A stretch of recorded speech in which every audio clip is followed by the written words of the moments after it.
this panel. All right. And now it's time to shift the gears. And our next speakers are Sergio Shargel from Sao Paulo University and Brenda Rocha from Federal University of the State of Rio de Janeiro.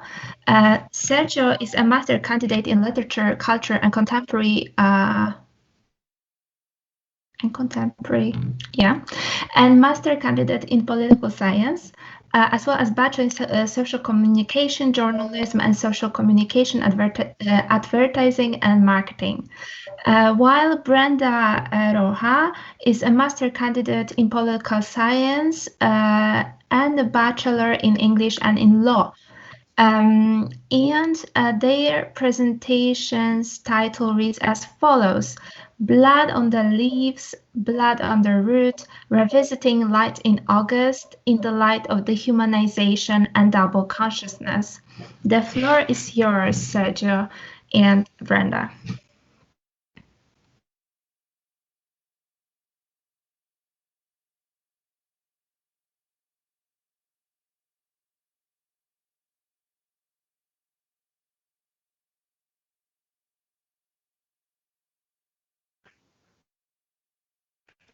Hello, everyone.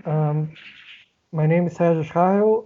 Actually, my bio was a bit outdated when I said that now I'm a PhD candidate in literature and in political science from both São Paulo University and Federal Fluminense University. It is a great pleasure to participate in the event. And I'm sorry if my English is a bit rusty. It has been a while since I had last practice.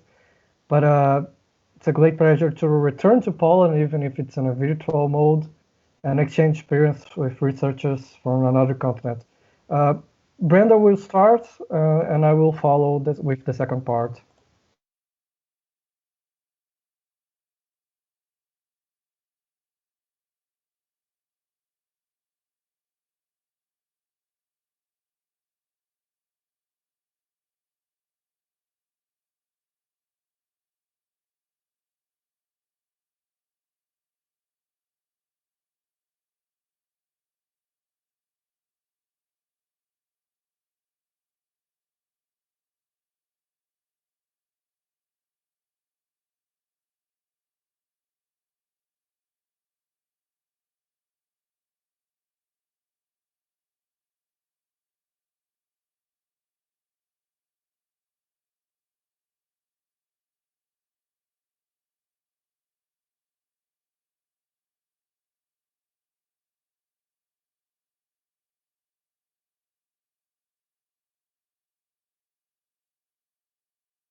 Well, Light in August does not have a linear plot, and it may be possible to state that it has no protagonist. The book links the story of several characters, of which it is worth mentioning five that are treated with more attention. That being Joe Christmas, Byron Bunch, Lena Grove, Joe Brown or Lucas Birch, he has both names, and Hightower. Different characters with different occupations, desires, and personalities, but united by a common link: marginalization. Everyone, each in its own way, is marginalized by being a single pregnant woman or a reverend who lost his church and fell out of favor because of his wife's scandals. However, one of the characters in particular stands out for the purpose of this work: Joe Christmas. In short, Joe Christmas, an unknown outsider, starts the story working in a sawmill at a city called Jefferson. Soon another outsider joins him, Joe Brown, and they develop a friendship. In practice, however, Christmas uses Brown as a mule to sell illegal whiskey during Prohibition. Both share a cabin on the property of Joanna Burden, a middle-aged woman marginalized by the city for being a descendant of abolitionist Yankees, with whom Christmas has an affair. Christmas becomes progressively more violent with Burden, and as the sexual desire is cooling, in a moment of crisis she tries to kill her partner, and commits suicide. Christmas reacts, and the author suggests that he would have killed her to survive. He ends up running away instead. In parallel to all this, Lena Grove, a young pregnant woman from Alabama, appears in the city looking for Lucas Birch, father of her son. She meets Byron Bunch, Brown, and Christmas' co-worker at the sawmill, who falls in love with her and starts to follow and help her in her search. Lucas Brown is, however, Joe Brown, Christmas' partner, who, drunk, sets the house on fire upon discovering the murder and also escapes. Later, he returns to accuse Christmas when a Burden relative offers $1,000 reward for the capture of the person responsible for the fire. Initially, the sheriff and his subordinates do not pay much attention to the case, but the scenario changes when they discover that Christmas, although white-skinned, would be the son of a black man.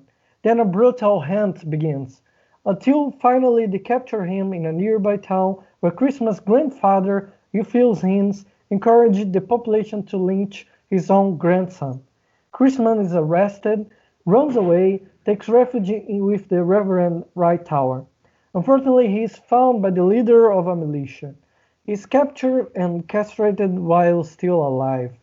His executioner says, and I quote, "Now you will leave white woman alone, even if it's in hell," finally killing him. Joe Brown or Lucas Birch is eager to receive the promised bounty. He is followed by Lena Grove and Byron Bunch, but manages to escape. Joe Christmas' main dilemma centers on his supposed mixed racial identity. Only at the end of the book, in one of the parallel stories that Faulkner interweaves, the reader is introduced to Christmas' childhood.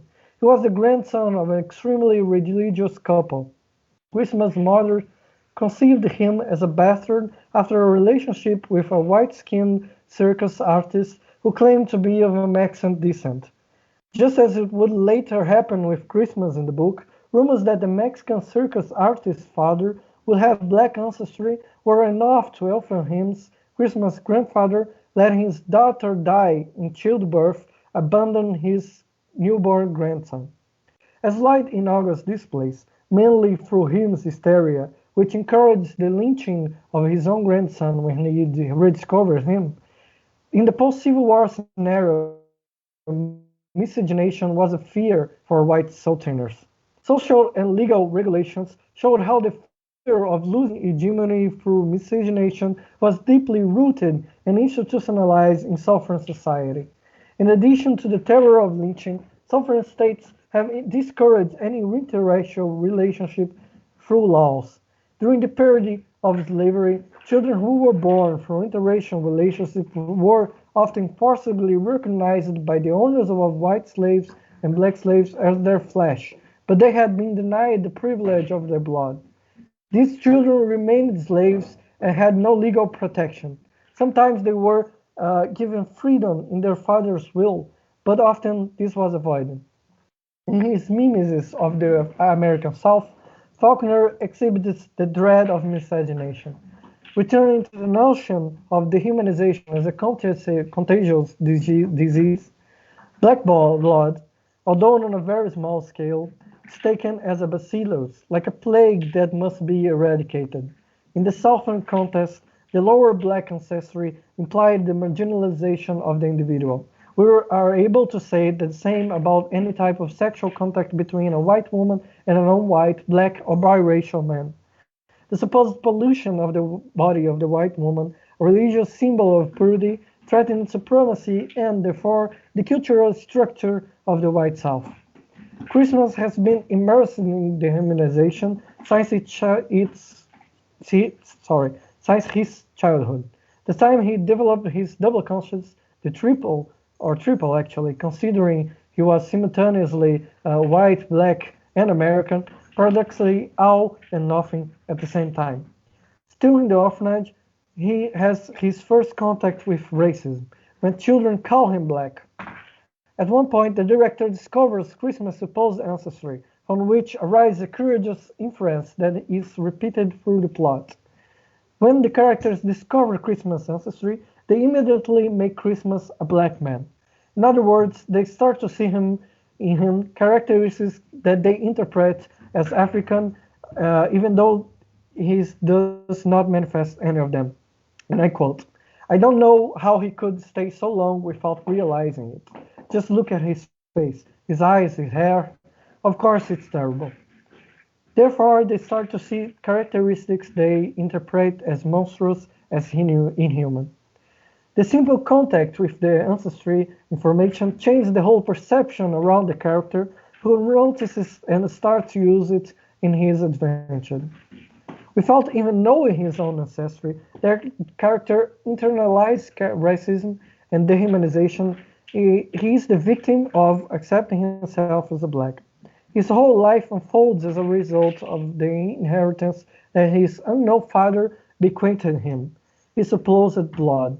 He isolates himself and is unable to establish a relationship with other kids because he realizes his difference. At one point, Jonah Burden asks Christmas how he knows that he has black blood, to which he replies that if he doesn't have it, damn, hell if I haven't lost a long time.